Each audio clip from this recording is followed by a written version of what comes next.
Solomon ராஜா காலத்துல மக்கள் மேல் அதிக வரி சுமை விதிக்கப்பட்டது. அதிக கட்டடங்கள் எல்லாம் கட்டணும்னு நினைச்ச சாலமோன் அதுக்கு ஜனங்களை வற்புறுத்தி அடிமையா அந்த கட்டட வேலை செய்வதற்கு பயன்படுத்தினான். சாலமோனுடைய ஆடம்பர வாழ்க்கை மக்களுக்கு சுமையாதான் மாறுச்சு. சாலமோன் தேவனுடைய கட்டளைகளுக்கெல்லாம் விரோதமா செயல்பட்டான். அவனுடைய இருதயத்துல நம்ம ஏசப்பாவே இல்லை. சாலமோன் தேவனோடு செய்து கொண்ட உடன்படிக்கையும் மீறி நடந்தான். கர்த்தருடைய கட்டளைகளுக்கு கீழ்ப்படியாம வாழ ஆரம்பிச்சா என்ன நடக்கும்? தேவனுடைய நியாயத்தீர்ப்பினால் வந்தது. அவனுக்கு ஞானத்தை கொடுத்து இவ்வளவாய் உயர்த்தின ஏசப்பாவை விட்டுட்டு கல்லினாலும் மண்ணினாலும் செஞ்ச விக்கிரகங்களை வழிபட ஆரம்பிச்சான். அவனுக்கு கிடைச்ச தண்டனை என்ன தெரியுமா? அவனுடைய ராஜ்யமே பிளவுபட்டதான்.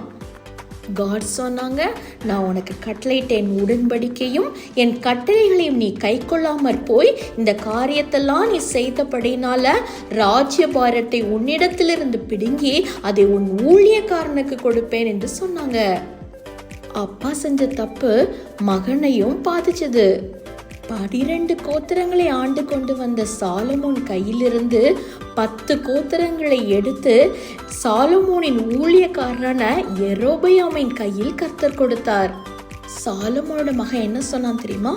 என் தகப்பன் உங்கள் நுகத்தை பாரமாக்கினார், நான் உங்கள் நுகத்தை அதிக பாரமாக்குவேன்.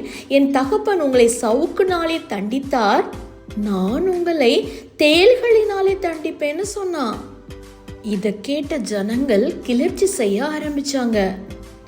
இப்படிதான் 12 கோத்திரங்கள் 2ஆக பிரிந்தது.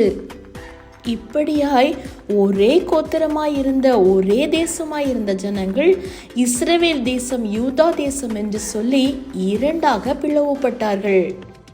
ஒரு அரசனுடைய கீழ்ப்படியாமை எத்தகைய சாபத்தை கொண்டு வந்திருக்க பாத்தீங்களா?